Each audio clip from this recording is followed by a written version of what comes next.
And now, from beyond our dimension, this is the JeffMara podcast. Here's Jeff. My guest is Billy Carson, Amazon best-selling author and the founder and CEO of Forbidden Knowledge, Inc. With a passion for unveiling the world's hidden truths, Billy dives deep into extraterrestrial encounters, suppressed ancient civilizations, and groundbreaking technologies long concealed from the public eye. Billy, welcome. It's great to have you. It's an honor to be here. I'm glad we finally made it happen. Me too. Billy, we talk a lot about alien encounters on my show, and if you don't mind, I'd like to start with your own and the cryptic message that the ET left with you. Yeah. Well, that was some time ago. Something that when it, after it initially happened, it took me quite some time to come out and talk about it. But, being more recognized in the public and having so many people come up to me asking me questions or telling me about their personal experiences and asking me what they should do about it, I thought it would be more empowering if I finally told my story. And so it's a two-part story. The short part is back in 1977, moving from New York to Miami, playing outside in the backyard, nothing else to do at that time, those years. So you just go outside and play. And I saw an object fly across my backyard, but it cleared the horizon in seconds. It went straight across, almost like, a bullet, but just a little bit slower. You can actually see it. And it wasn't, from my perspective, it wasn't an airplane. It didn't have wings. It didn't have a tail fin, didn't have a cockpit, and it was glowing. And I know what an airplane looked like at that age of 7 because we lived next to the Opelika airport. So I spent most of my afternoons watching planes fly over, mostly propeller planes. This thing came back a little bit lower and stopped completely on a dime and just hovered there, completely silent, and then it was gone again the way it came in. And I ran in the house and told my mom, I just saw something incredible in the backyard. UFO wasn't even in my vocabulary. And that's when she explained to me that, according to her, in the ancient past, advanced beings, she didn't say aliens, she said advanced beings lived on Earth and they lived on tops of mountains. You need to check out Machu Picchu. So that really was a catalyst for me to keep me open to experiences and understandings and different ways of perceiving things versus being more of a closed-minded person and kind of wrapped into that little tight bubble that most people grow up in. I was always open to wanting to ask more questions and see things from different ways because my mother allowed me to be that way. Fast forward into the future, 2010, I was working on this huge project called Fort Terra Nova, which eventually made it to the History Channel. This is my first time being on mainstream TV was because of that project. But I bring that project up because I was building an underground shelter system. And I'm thinking maybe that has something to do with why I had this encounter. And after a hard day's work, I was sitting in my family room in my house in Weston, Florida. And I was just watching some sports updates on ESPN around 9 p.m. Eastern time. And all of a sudden, the whole room just kind of turned this lavender color. And the TV went, when the kind of TV just shut down. And the room was glowing this weird lavender haze. And I thought my boys were playing a trick on me because I was in a split floor plan house, boys on one side, girls on the other.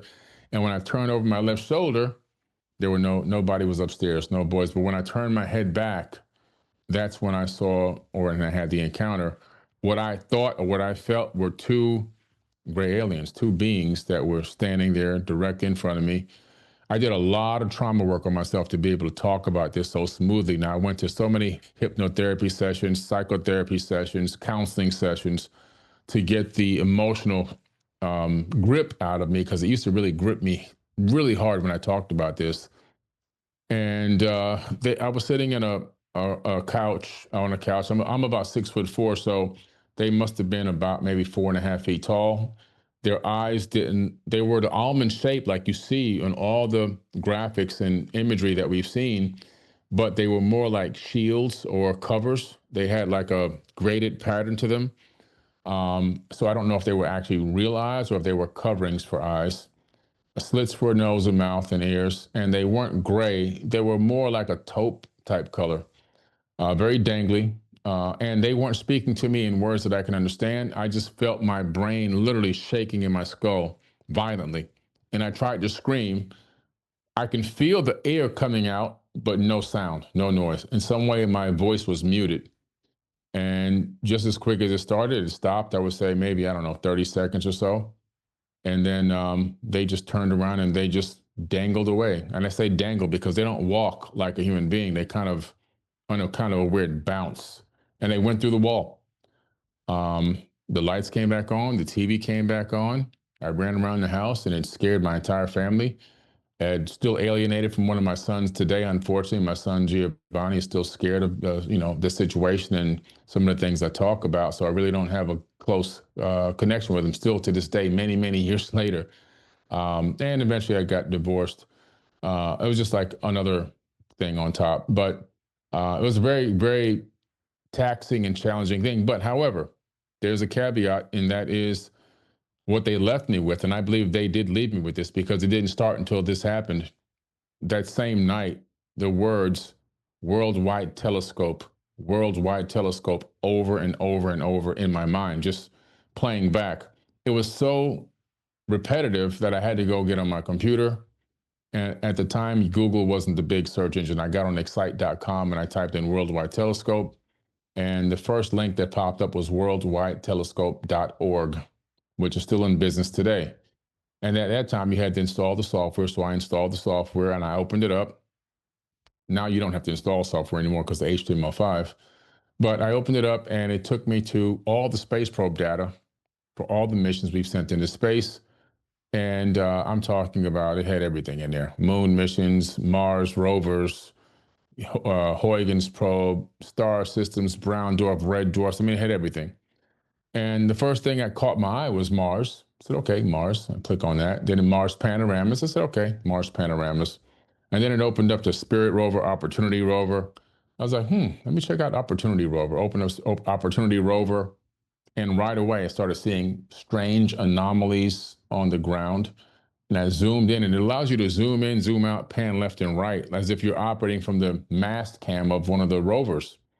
It's an incredible technology that tax dollars paid for. And so I started seeing things that looked like rundown structures that I would see at ancient sites on Earth. And that's where the big epiphany happened, where I realized what I was looking at might have been remnants of an ancient civilization that spanned not only from Earth all the way to Mars. And that's when I began to take the Mars as a god of war seriously and look deeper into Mars, deeper into the mythology of Mars as a god of war. And that took me down the rabbit hole of tons of ancient texts where all of a sudden I discovered that they're talking about, in Sumerian and Akkadian and Babylonian, they're talking about Mars, and not just talking about it, actually have people living there and working there. And that blew me away. And that's where my deep dive into ancient civilizations really began. I was already into it, but that took me to another level. Some of the experiencers, when they go back and relive or relook at their experience, even though it was traumatic from the beginning, once they reassess it, they feel like it really wasn't. And after all your processing, is it the same for you? Absolutely. I began to realize initially you're traumatized, and it's because it's a very strange thing. You start questioning, are you going crazy? Are you crazy? Did you hallucinate this experience? Is it real? Did it really happen? So you kind of doubt yourself. The people around you, they ostracize you. Okay, at least in my case, that's what happened. So all these negative things come out of it. So it's more of the ancillary things that traumatize you versus the actual experience. I'm assuming you asked the question, why me? And if so, what is your answer? I just can't figure it out. I saw that UFO in 77. 77, I just recently learned, was the year that the wow signal came from a star 1,800 years away, the same direction and location as the origin point of Three Eye Atlas, which is pretty incredible. Wow. That correlation, I was just able to make that epiphany when I started researching Three Eye Atlas. And then I found out that from Avi Loeb that the wow signal is the origin point of this object. And just, fast forwarding into that experience that I had in 2010, and then being able to go out in 2019 with Jimmy Church to a retreat out in Washington State, and then see in the dark sky, see tons of UFOs that night, which some of those videos made it onto Ancient Aliens. before I even got on Ancient Aliens. And then another clip again made it to Ancient Aliens in the same season that I was in. And then being in Egypt in 2023 and in the Sphinx enclosure early in the morning before the sunrise, doing a archaeological talk with a group of people. And while they're recording me, a UFO appears right above the Sphinx, which is caught on multiple cell phones, which I published online. And then just recently, 2025, just came back from Egypt. We rented out the entire Hebjet temple, and we had a great red carpet dinner, black tie affair at Hebjet temple in Egypt. And while I was on stage talking alongside of Muhammad Ibrahim, all the cameras pointed at us. A UFO flies, or we say UFO because we don't know what it is. It wasn't a Starlink satellite, it wasn't high enough, and it wasn't an airplane. It crossed the horizon in seconds, just like the one I saw when I was a kid. Caught on 8 different cell phones. And for it to be caught on a cell phone cam, it had to be massive, because cell phone cams can't capture those kind of objects that are too small. And with enough brightness to actually see it and track it all the way across, which I've played it on many podcasts now and showed it even in super slow motion. So it seems as if in some kind of way, I don't know if I'm targeted or if they're watching, or if maybe they say this guy's so bold, he's so crazy, he's got such thick skin, he doesn't care what nobody says about him, he's going to keep talking about this and educating. I can't really tell what it could be. I just see this track record, and I just keep doing what I'm doing, and I feel like I'm living in my passion, and I feel like my information is helping a lot of people and freeing a lot of people from the prison that they put themselves in from having experiences, as well as educating people on what I feel happened in the ancient past. Some of it might resonate with them, some of it might not, but at least people are looking into it. Is it possible that they are your star family, or you were an ET in a past life? Man, there's so many possibilities. You can't really rule anything out. It could be a star family, right? It could be beings from the future that are from Earth but came back in time. And maybe I'm their offspring, or maybe in some kind of way I'm intrinsically tied to them. It could be beings from the future that also are nudging humanity in a particular direction to create an outcome they want to see. It could be multidimensional beings that are from a different dimension coming in to our realm, which is why we have a hard time perceiving them clearly and just seeing what's going on with this third density. It could be myself, incarnated, or a version of myself coming back to look at myself. There's so many possibilities. I could have been in a different life, maybe somebody from another place, and maybe these beings can recognize my subatomic frequency, or the organization of the atoms in my body as being something that they recognize from there's so many possibilities, because we don't even know, we know less than a sliver of reality. There's so many potential possibilities. It's mind-boggling, So will we ever know? Whew. We just got to live. We've got to do that life extension so we can get some more answers. Well, I was checking out your YouTube channel, and you recently had Avi Loeb on. Mm-hmm. Can you give us the latest updates about 3i Atlas and your take on it? Absolutely. I had him on twice. I was actually fortunate and blessed to be able to have Avi Loeb on before anyone interviewed him about 3i. I was the first interview he had on 3i Atlas. And then I saw the buildup, and it just went berserk. He went viral on every major mainstream news channel. And then I got him on again recently to get an update. And based on his input and what he's researched and his articles that I've read in Medium, Avi Loeb, for those of you who don't know, he's a head of astrophysics at Harvard University. He states that this thing is probably, 30 to 60% artificial. He's now leaning more towards an artificial object. He's the things that lead him to this is, number one, the origin point coming from the WOW signal locations, the WOW signal star location, sending an intelligent signal. Also, the trajectory that it was on altered itself to take a curve and come through our inner solar system without hitting any moons or planets, but taking a very scenic view. In other words, this thing was going at a particular speed and slowed down a little bit. It actually put jets out of the back and then put a jet from the front, creating this speeding up and slowing down momentum, which is very strange, obviously, for a random comet or asteroid to do. And then also, it seemed to have this type of metallic body that gave off the signature under light conditions, light analysis of machine metal, not naturally occurring metal on comets or asteroids. So again, it keeps giving off artificial signatures. And then it made a slight course correction, which was a big red flag for everyone. Even NASA had to put out a press release that it made a course correction on its own, slowed down on its own. And then when it got to the sun, it started glowing bright blue, brighter than the sun, as if it put a shield on as it went around the backside of the sun, some type of a heat shield. And it didn't break up. It just shielded itself in some kind of strange way that we can't understand. And it became this super bright blue. So we're looking at something that potentially has the ability to be artificial in nature, that has intelligent control. It could be a probe, a long-distance probe, coming to scout this part of the solar system and this part of the galaxy to see what's going on here and how life is advancing on Earth. It could be a manned ship. I mean, it's very large. It's larger than Manhattan. That's pretty big. And if the beings inside were our height or maybe even only 5 feet taller than us, it can still fit hundreds of thousands of people inside, depending on the configuration internally. That's a massive object.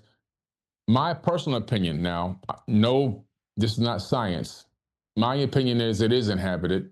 My opinion is that they picked up some frequencies from Earth due to us testing nukes back in the day. And they came to see what was going on here. And by the time they arrived, they peered over and looked. And I don't think they were too happy with what they saw. And I believe that they decided not to give us the meet and greet at this particular round, but maybe the next time around, depending on where we are in terms of our consciousness. Well, you probably already know this. About a month ago or so, NASA had this big splash about the potential of life on Mars. How does that align with your long-standing predictions about the ET presence there? Oh, that's a great question. So you can go back, and the beautiful thing about social media, it records everything like it's like a catalog of everything you've posted. So if you go all the way back on my social media, you'll find many interviews and podcasts going back as far as 2014, where I'm talking about life on Mars is going to be announced in 2025. Then I got on some of the bigger podcasts and talked about this. I think it was PBD, Rogan, Flagrant, many others.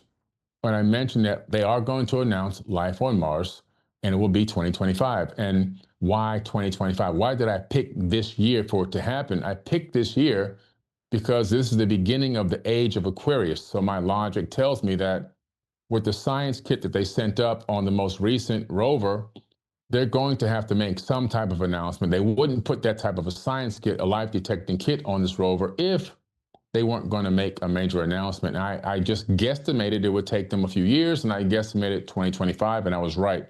So when it happened, once again, I was on the right side of history again. I knew that they would announce that this is going to be, bacteria, virus, or some type of small life like algae. Now, in my opinion, based on some of the images that I've scoured, my personal eyes see what looks to be like algae, which could be responsible for the enormous amount of methane that's being let off in the atmosphere.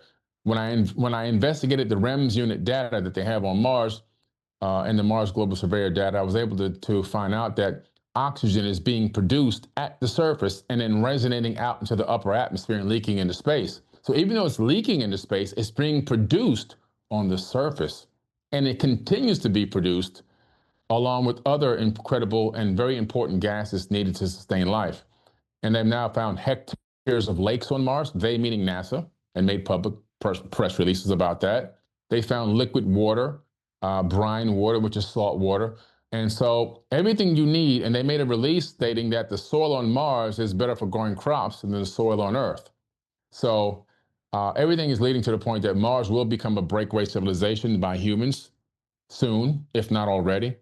And I believe that Mars is habitable. They even have a magnetic field on Mars. So Mars has several localized magnetic fields, and it also has a rotation on its axis almost the same exact speed of Earth. And that creates something called bow shock. So it bends and warps the cosmic rays around the planet, not allowing a lot of them to get to the surface. You combine that with the localized magnetic fields, all of a sudden DNA can live on the surface with no problem. So I think we're going to hear a lot about Mars in the upcoming years, upcoming decades, as they release a little bit more at a time and more complex life at a time? I think if you talk to traditional scientists, they would say, well, the leaking's caused because the planet's smaller than Earth and the gravity is weaker and it just lets it leak the atmosphere. Would you agree with that, or do you think there's something else that happened there in the past? There's something a lot more nefarious that happened there in the past, in my personal opinion, based on my research. When you look at the data, the atmospheric data and the soil data from Mars, which is publicly available, you find that they have abundant amounts of xenon in the oxygen, or in the air, I'm sorry, in the atmosphere, abundant amounts of xenon in the atmosphere and abundant amounts of xenon in the soil. Now, not any kind of xenon, weapons grade xenon. Now, in order to get weapons grade xenon, it's a byproduct of nuclear warfare. And so this goes back to Mars, the god of war. It seems as if Mars really is a victim of a major war in which it actually lost. And so you see that Mars is being completely destroyed. You see that its axis is tilted about 45 degrees. It appears to have had potentially 2 pole shifts of the crust and what looks like a global flood, because you see mud flow everywhere, dried mud flow everywhere. And so it looks like potentially whatever galactic war happened, there's some wars that are talked about in the Rig Veda that took place in space. And the Rig Veda was the battle of the 10 kings. And then you have some other wars in the Mahabharata, and they used a weapon called the Brahmahammastra. And this weapon can destroy any man on 3 worlds. So there were some megalithic weapons back in the day, according to the ancients, not according to me. And it seems as if these wars did happen, and Mars was called a god of war for a real reason. It could have been a major war that ended up in a catastrophe for the planet itself. UFO sightings and contact appears to be accelerating. Maybe it's because of we all have cell phones, or maybe there's just more action going on. But with all of that, what do you anticipate the next big revelation will be? Yeah, great question. And yes, it is accelerating for a couple of reasons. One reason is we do have more technology now, so we have more eyes in the sky. We even have independent private satellites, which I'm working on developing my own private satellite right now. I'm raising capital to do a CubeSat for myself for forbidden knowledge. And so we have this technology which is giving us great abilities. Even my personal telescope is phenomenal. And then the other reason I believe is there's also a slight increase because there is a lot of activity technologically on this planet. And at some point, if we don't get it right, we could become a threat, not only to ourselves, but even to our neighbors out there. And I think they're watching diligently to see how we're progressing. So we're going to see a lot more sky anomalies or UFOs showing up to see and peer in to see what exactly is going on and how are we going to handle it. I don't think they're interfering as much as they probably want to. There's probably some type of a prime directive in order, but they are watching. I think the watchers are really watching heavily. And, I think that the next big state of disclosure is going to be us, meaning the general population that really is conscious and wanting to see some major change on the planet, getting people in positions of power in government, infiltrating the government from the inside out like a Trojan horse, playing the role, playing the part, getting in there, and then being part of the actual disclosure. This has been done to many governments in the past, and this is why certain governments, all governments, I would say kingdoms rise and fall. No kingdom ever persisted forever. And just read a history book, you learn that right away. Even Rome collapsed. But I think that in order for us to get into a position where we get true and ethical, true disclosure, we have to get people on the inside, which I believe personally right now is already in the works. Many of my guests talk about how we're going to be moving into the ascension and 5D consciousness. Is that the same thing as Christ consciousness that you talk about? Yeah, that's a good question, this 5D consciousness. I think that some people get confused when they hear that and think that somehow we're going to become these spirit beings without bodies or something, or we're going to shift into a higher dimension and still live our lives. Well, that actually wouldn't be possible in the physical sense because we're third dimensional beings. And to shift the third dimension into a higher dimension, it would be a completely different reality. But I think what we can do, because the mind is outside of space and time and dimension, scientists discovered that the human mind connects up to 11 dimensions. And I believe that, the 5D consciousness movement is all about achieving a higher level of perception, a higher level of consciousness, a Christ consciousness. And that could be the real second return. The second return might not be a person coming back to individually, find a way to rapture everybody up into heaven who's worthy. But the second coming potentially could be a Christ consciousness coming back to the planet. And there have been many Christ. Christ doesn't just refer to just one person, although Yeshua would have been one of the most recent ones in recorded history, one of the most famous ones as well.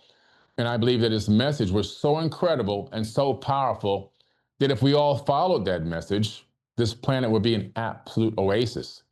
And I think that when we get to a level where there was an experiment done where they had apes in 2 different colonies in captivity, and both had rivers running through the enclosures.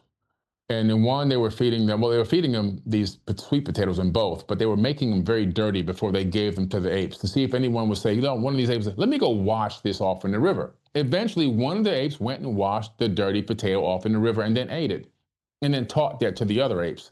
And gradually, little by little, the apes all started eventually over several months going down to wash their dirty potatoes. Now, what's incredible about this, all of a sudden, the other enclosure, which had not been part of the experiment, those apes then started automatically, when they got dirty potatoes, something clicked, washed them off in the river. They started washing them off in the river. And then by the second and third generation, they were all washing them off in the river. So there's this collective explosion of consciousness that takes over energetically, that just connects everything. So I believe that when mankind gets to a certain level, or a certain number of us get to a certain level, that all of a sudden that will just expand around the planet, ushering us into this, what they say is this 5D consciousness world, this Christ consciousness. I was watching this video the other day, and this guy was talking about how Jesus's religion was Gnosticism, and Paul is the one who created Christianity. Would you agree with that? And can you break that down for us? I agree with that wholeheartedly. Well, Jesus wasn't a Christian because it would have been impossible for him to be a Christian because Christianity didn't exist. He was a Jewish man. And, obviously going into the synagogues, right? Overturning the tables and everything else, which is, we need him back here today to go turn over some tables, to be honest with you, in these synagogues. But anyway, he was here to execute a mission.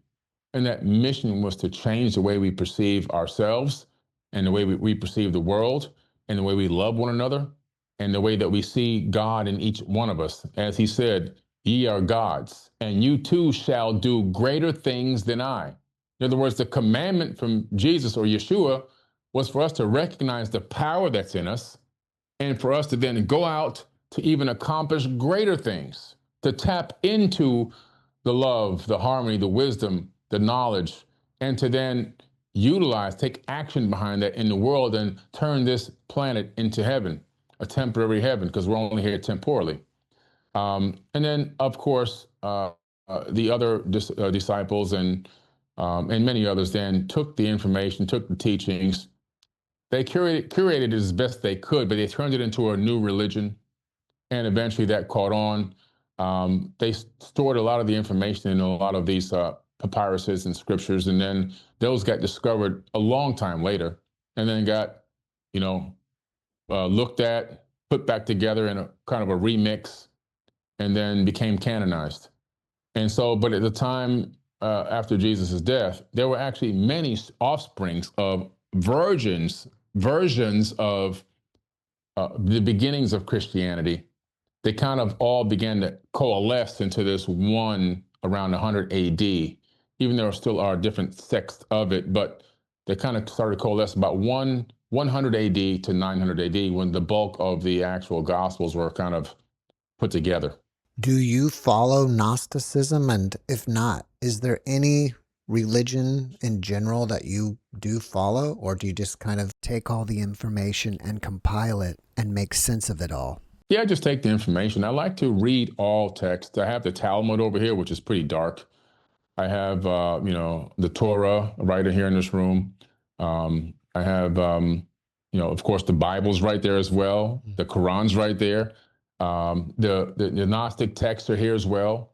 The Nag Hammadi. I mean, all these different texts. I like to read them all because to me, there's good in everything. You know, there could be a brutal ruler on this planet right now, which there is. I won't say the name of this person. They're not necessarily in the United States. But that person could make a statement.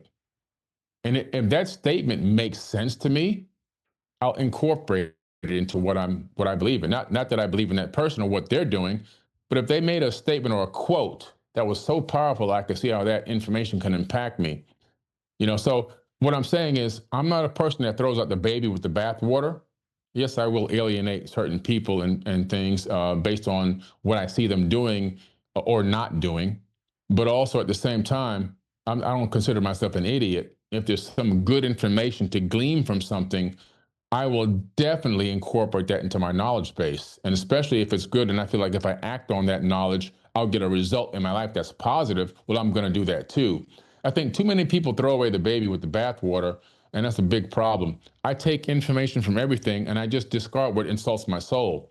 Whatever I can utilize from that to impact myself, my life, and my family in a positive way, I'll use it and activate it. And I think it's very, very important. Gnostic text is pretty interesting because it gave me a great perspective on what I already had hypothesized was going on.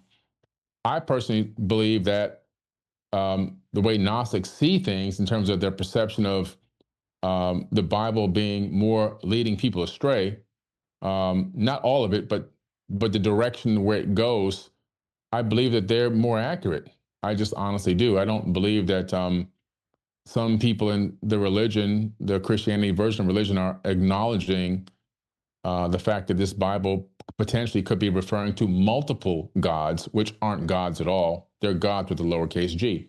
Just my personal opinion based on my research and my investigation, a lot of work I've done with Paul Wallace, who you've had on the show as well, a 33-year archdeacon who's my mentor in this information.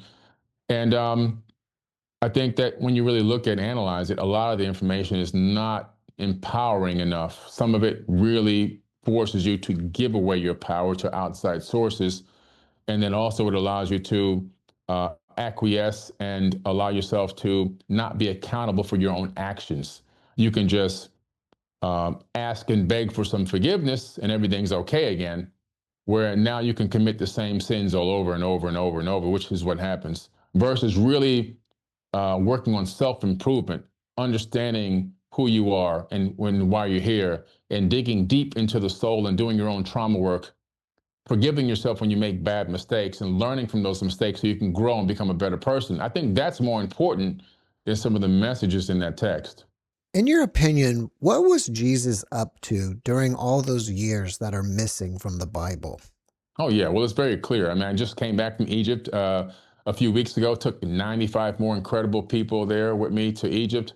And one of the places we take them to is we take them to Coptic Cairo, where there's a crypt where Jesus actually slept. Him and his mother, Mary, actually hid out there.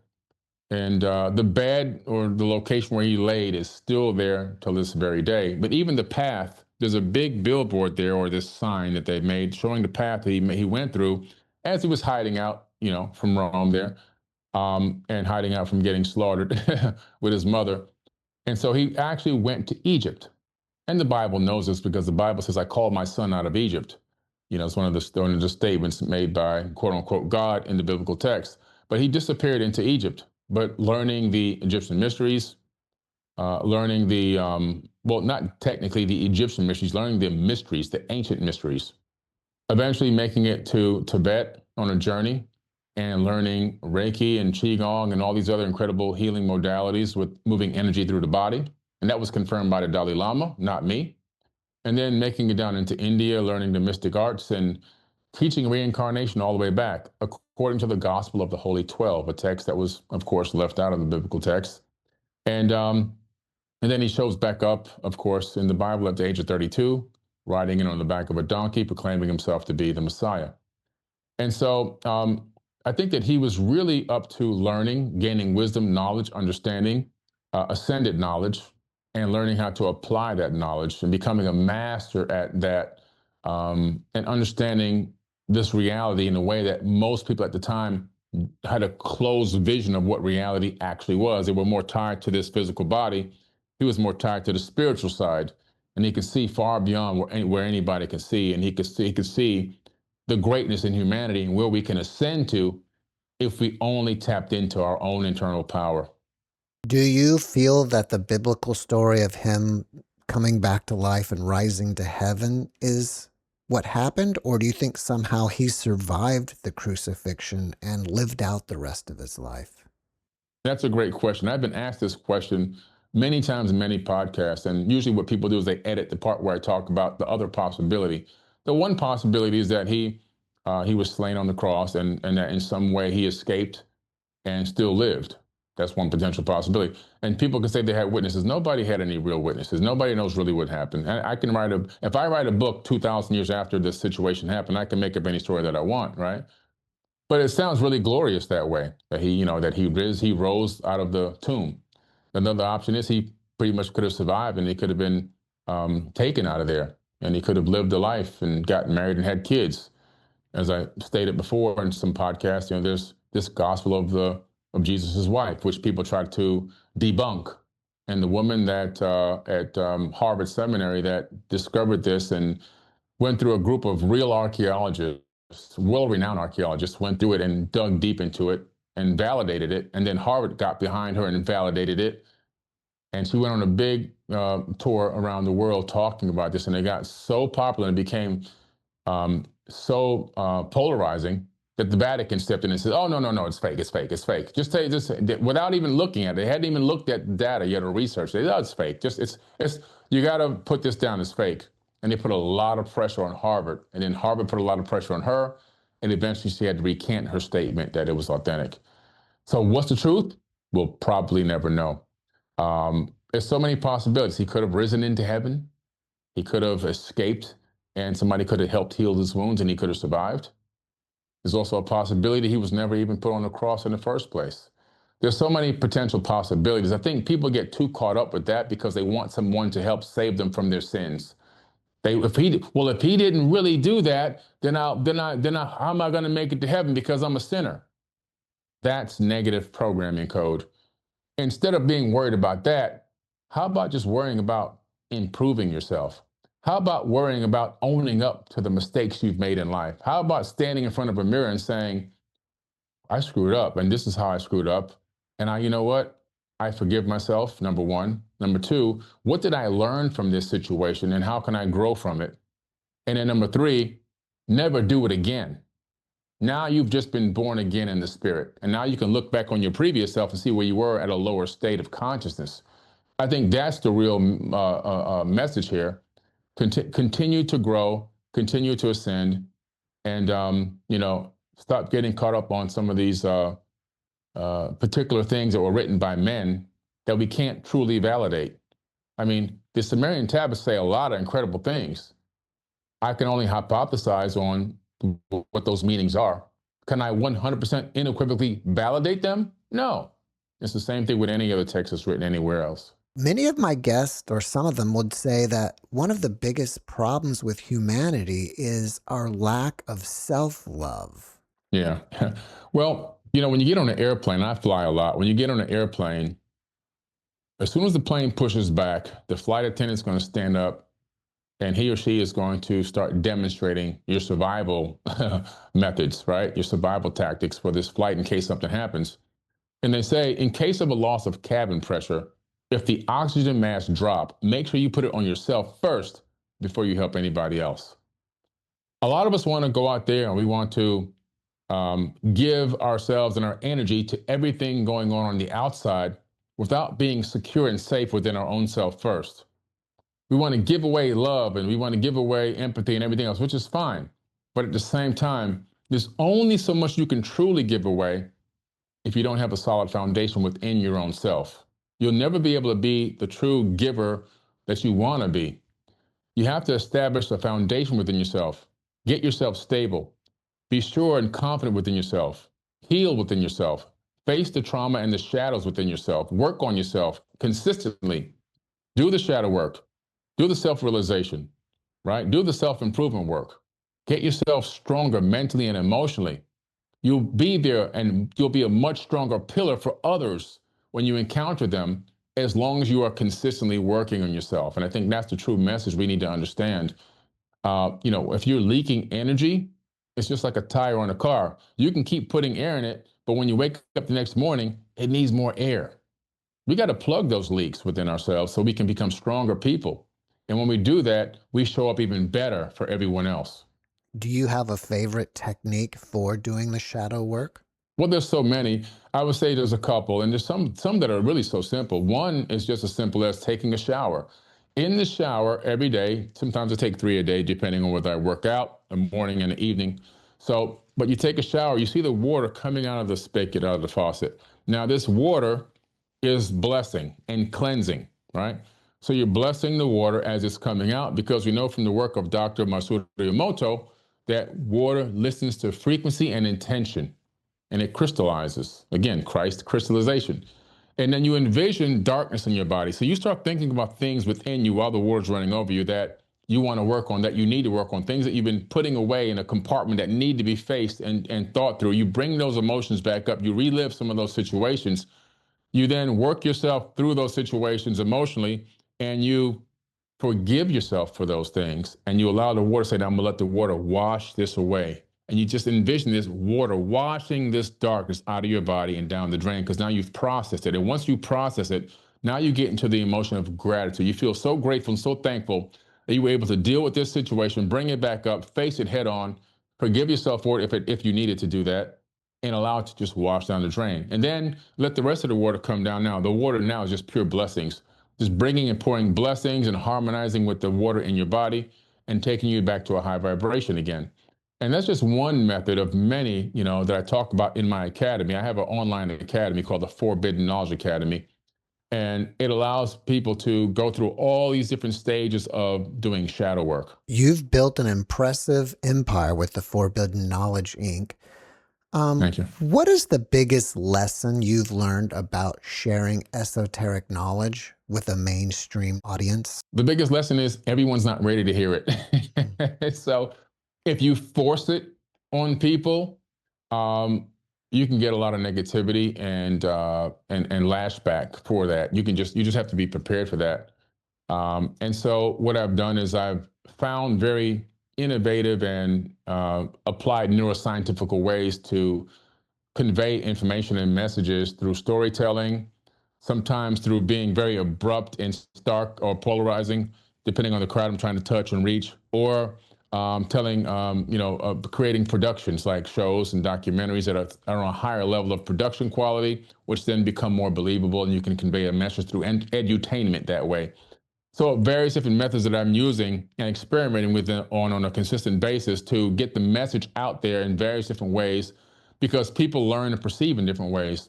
But if you just come every single time and try to hit them over the head with the information and force it in their throat, you can get a negative result. In Secrets of Manifesting, you emphasize mindset over mechanics. What's one manifestation technique that's transformed your own life? The biggest and greatest manifesting technique that has transformed my life has been a formula that I came up with. It was so good and it worked so well, I had to trademark it. It's called CT multiplied by A equals M. Conscious thought multiplied by action equals manifestation. When I was much younger, living down in Miami, we didn't have any money. I was living in abject poverty. I was walking around with holes in my shoes and torn pants and everything else. No money for the ice cream truck. And one day I got fed up and I said, I just want to buy some bubble gum. So I went in the house and took all my toys and I put them inside a milk crate. And I went door to door asking for donations. I said, ma'am, sir, a penny, a nickel, a dollar, whatever. I just want to raise money so I can go to the ice cream truck. And when I squared that block, I ended up with about $13 and change in my hand. And I realized something that day. I had an epiphany. I actually said out loud at that moment, it's me that's going to save me. I realized it just as clear as day. Now, much later, I began to recognize the method I went through to achieve that transformation.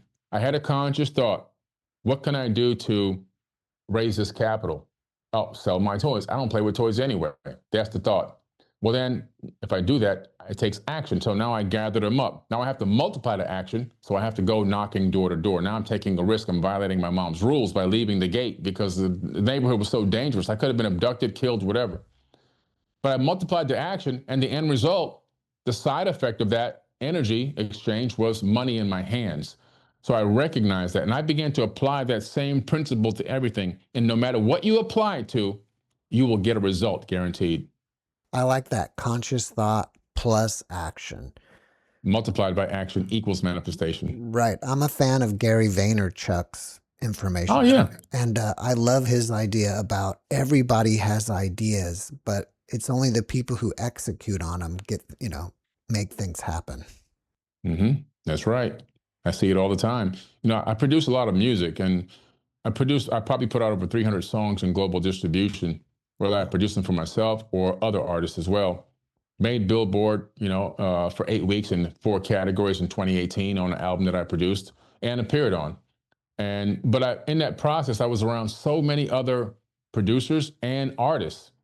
And I would say at least 2/3 of them had never put out one song. They had immense catalogs, incredible music that I thought was 10,000 times better than what I can put out. But I pulled the trigger and I put them out. They didn't. They had the quality, they had the talent, they didn't act on it. I did, and I got a better result than them. Where can we check out your music? Spotify, Apple Music, Deezer, Tidal, all the music platforms, YouTube. Just look for 4 with the number 4, Forbidden Knowledge Music Artist, and all my songs will pop up. My number 1 song is Affirmations by Forbidden Knowledge. I came up with the affirmation song so that people can remember the affirmations and say them every day, because when you put something to music, it locks in. So I produced the music, and I got the talent of Richard Wagner, a Grammy Award-winning violinist, on there as well. And then, of course, I did spoken word on this one for affirmations, and it became a hit. Millions of streams worldwide. That's awesome. I had no idea that you were producing music as well. Yeah. That's great. So you're still taking people on tours and stuff too? Absolutely. I just got back from Egypt. I have another tour coming up soon to, I've got Australia to the Gospel Glyphs. I've got Mexico coming up, Teotihuacan and Chichen Itza and Coba. And then I've got Bosnian pyramids coming up right after that. And then Egypt again, and then Turkey, and then Egypt again. That's all 2026. Where are you going in Turkey? Oh, everywhere. Göbekli Tepe, Karahan Tepe, to see some of the new discoveries there on a live dig, and to show people how enormous the site is. It's as far as the eye can see in all directions, and we can only see that fraction that's being dug. They've got digging now they'll be digging for another 300 years. And then we take them to Derinkuyu, the underground city that can hold in its heyday up to 30,000 people, 12 levels deep, 12 stories deep. At the deepest level, most people don't know, there's a tunnel that connects to another underground city, and that connects to another and another. There are dozens within that region, and there are hundreds, all interconnected, all underground.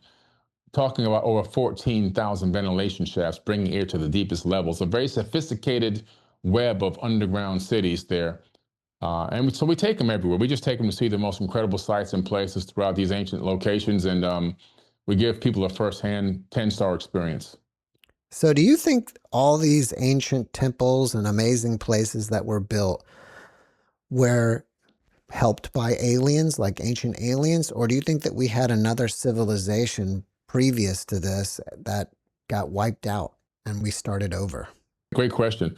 I do believe that Earth has had several rise and falls of civilization, but I do believe that in the most recent fall, we were visited by people, and I don't say that lightly. The ancient text. I don't care if I'm in the Americas talking to the Hopi tribe, or if I'm all the way around the world in Australia talking to the Aboriginals, and then everyone in between. They're all saying the same thing.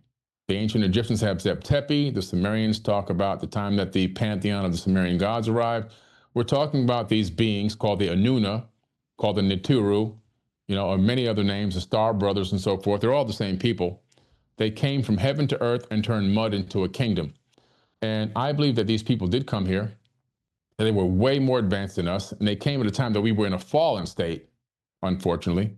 But they then, just like if you have a construction company, you have the master architect and you have an engineer. Those two people never get their fingernails dirty. Their hands are clean, right? And so these beings would have been the blueprint of the master architect and an engineer, but then they would dole that work down to a person, and that person would be like an overseer of the work, and also then, of course, training. And then you would have the people themselves doing the actual physical labor. So it was a pyramid, basically. You had the people at the top, which would have been these advanced beings or these alien beings who came here from wherever they came from. And then beneath them, you had the foreman and the engineer, and they had the workers and managers and everything else, all the way down to the people doing the actual physical labor, which were human beings. So in a way, we did build these amazing feats of work under the tutelage and the guidance and the eyes of these advanced beings. Well, how do you think they lifted all those giant blocks onto the pyramid? I believe that everything was done with some form of anti-gravity. The Great Pyramid itself is a real conundrum, because most people have been taught to think that it's just a stack of Lego blocks. In other words, you just go to a quarry, you cut these blocks out, you somehow get them there, and you stack them up. Not that easy. Each individual stone is a fingerprint. It's a 2 million plus block interlocking puzzle. So every stone that you see at the Great Pyramid is made specifically for the exact location that it's set in. No two stones are alike. So all of a sudden you begin to realize this is a huge logistical nightmare, because I just can't go cut these blocks and magically get them here. I've got to make them on the fly. What kind of tool can do that?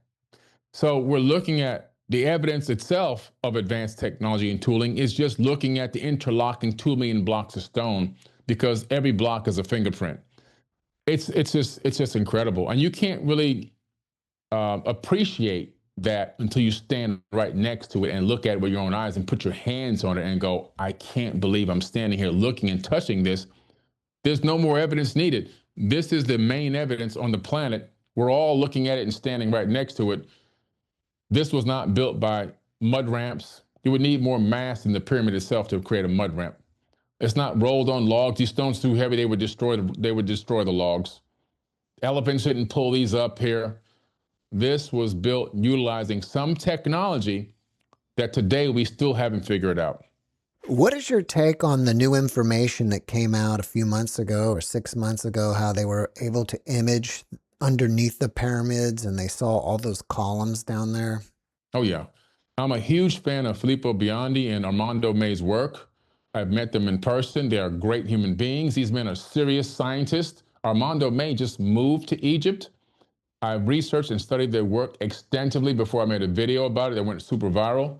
And I believe that their work is authentic. They used a SAR scan technology, utilizing a 10 gigahertz bandwidth frequency to pick up the minute vibrations in the earth, and sent that data to a computer that then said, okay, this vibration is telling us something solid, something empty space, solid, empty space, and utilizing that data to configure it or render an image of what's going on down there.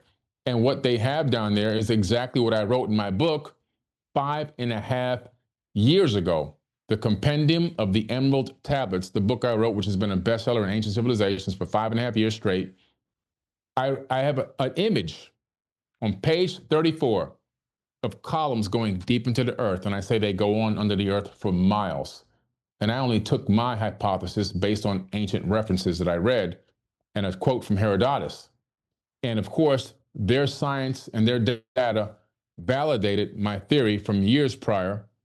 And that space underneath there, it goes on for miles. It's so massive, you can fit several Burj Khalifas down there. That's how big it is. So when you see the pyramid on top, that's just the very, very tiniest tip of the actual iceberg.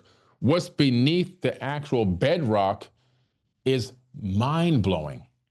And there's a subterranean shaft that goes down inside the Great Pyramid, 65 meters, and then another 30 meters down. We take people down there. It opens up to this huge room. And there's an area to go connect to this other area, which they discovered, but they've stacked stones in it so you can't get through. They knew it was down there for a they knew about this for a very long time. I stand by Armando May and Filippo Biondi's work. I think they're stand-up men. I've been at their lectures and where they've shown scans, not only of that, but many other things that we know what's under the ground, and their scans, again, predict exactly what we know is there. So their scans are very accurate. And then Armando May blessed me by contacting me and asking me to write the foreword to his brand new book, which I wrote the foreword to his newest book, which is on Amazon. But yeah, so good guys. I'm looking forward to working with them again in Bosnia next year, and as well as getting both of them on a TV show that I'm working on as well. I've had a couple guests come on and talk about that Bosnian pyramid. Do you think it's some type of energy device? Well, I don't know about energy, but I think that in some way it created a portal. And the reason why I say that, so that entire valley is a pyramid valley. There's not just that one pyramid of the sun there. It's a valley of pyramids there. And they're interconnected with these underground tunnel systems. And in one of the tunnels leading to the pyramid of the sun, there was a giant crystal discovered. It's called the K2 megalith. And on the side of this crystal, there was writing in runes. And deciphering it very simply says, we must stand in defense until we can go through the Stargate. What? We must stand in defense until we can go through the Stargate is exactly what this crystal says, etched into the side of this crystal. So in some way, that crystal, that pyramid, it might have been part power generator and also part portal generator. Not really sure. We can only speculate, but it's really incredible. Well, what's new with the 4BK Academy? The 4BK Academy is incredible. We have about 1,280 incredible leaders in there. I call them leaders, not students. Because when the student is ready, the teacher will appear. We're all both the student and the teacher, so we're leaders. And in there, I've got about 100 hours of training and courses and classes that you graduate from module to module. Everything from ancient wisdom and mystery school teachings to financial literacy, to entrepreneurship, to self-help, self-improvement, all those, and everything in between. And then I go in there, I teach live. I bring on great mentors that have made it a high level in life, a high level financially and spiritually or consciously, so they can see that you can actually manifest abundance and still be a good human being. I want people to see that. So I brought on a billionaire and a multimillionaire so far. I've got a few more people lined up to come and talk because I want to dispel people's fears of, if I have a lot of money, then I must be evil. No, there's a lot of good people that have money, and the proof of that is they help a lot of other people on a consistent basis, which these people do. And also to see the mindset of a person that has persevered and overcome a lot, because these people went from zero to where they are. So they had to go through a lot of turmoil and perseverance to get there. And the school is designed to teach people how to become the best version of themselves. And the community aspect is designed to have everyone hold each other accountable and to be around a community of people that are on the same frequency as you. So it's 4bkacademy.com. The number 4bkacademy.com. You're going to be speaking at Neil Gar's New Living Expo in April, I believe, right? Yes. Mm-hmm. What are you going to be talking about there? Oh, man. I think I'm going to go in there on some of the new science behind the fractal holographic nature of the universe and how does that information impact us? How do we apply it? How can we reprogram this matrix? Since we're living in a matrix and it's running on code that we believe is programming code, how much of it is destiny and how much of it can we access and how much of it can we alter and basically rewrite to create a better reality for ourselves? How can we fracture timelines? I'll be talking a lot about fractured timelines, actually really fracturing a timeline and creating new realities. It's going to be a great talk. What is one question that you wish people would ask you, but nobody ever does? That's a good, I've been asked so many questions. Let's see, that would be, I've been asked so many, and I never prepare for them. I just know, never a preparation. I just hop on. But that's a good one. I don't know. I can't really think of anything right now. I've been asked so many incredible and great questions. I've been blessed with so many great interviews like yourself. One question I might ask right now, based on current events, is what do I think is going on with this ICE situation? I mean, that might be something to talk about, not in a negative way, but I connect it to a biblical story.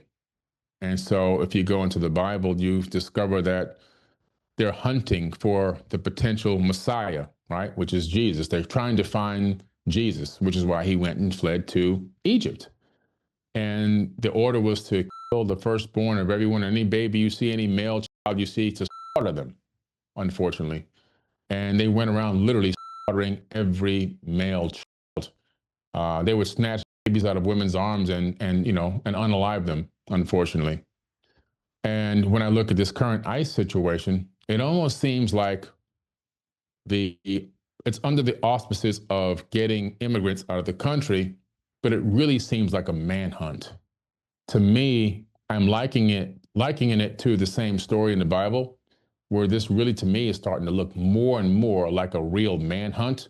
By any means necessary, we're looking for somebody or someone, and I'm not quite sure if they even know who it is, but I feel like they got some information from somewhere. It might even be from the future.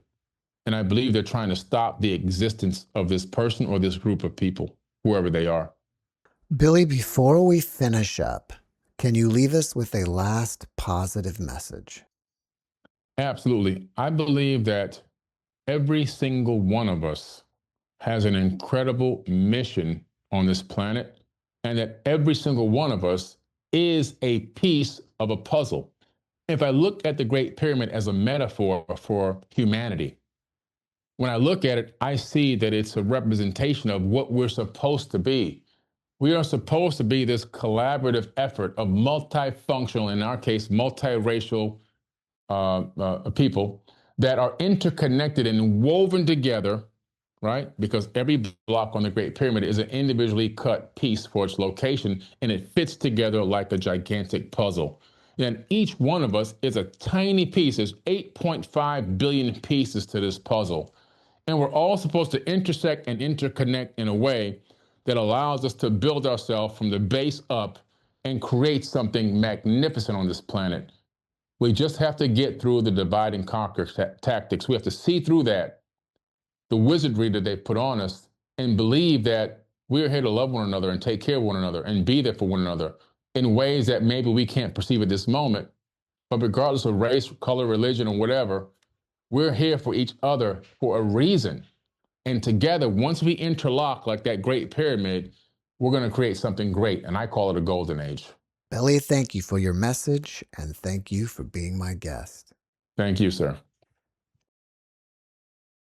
Thanks for watching the JeffMara podcast. I really appreciate you. Another way to show support is through YouTube memberships. And if you do, there are loyalty badges and other perks depending on your level of membership. All you need to do is click the join button underneath the video to find out more. Thank you for your support.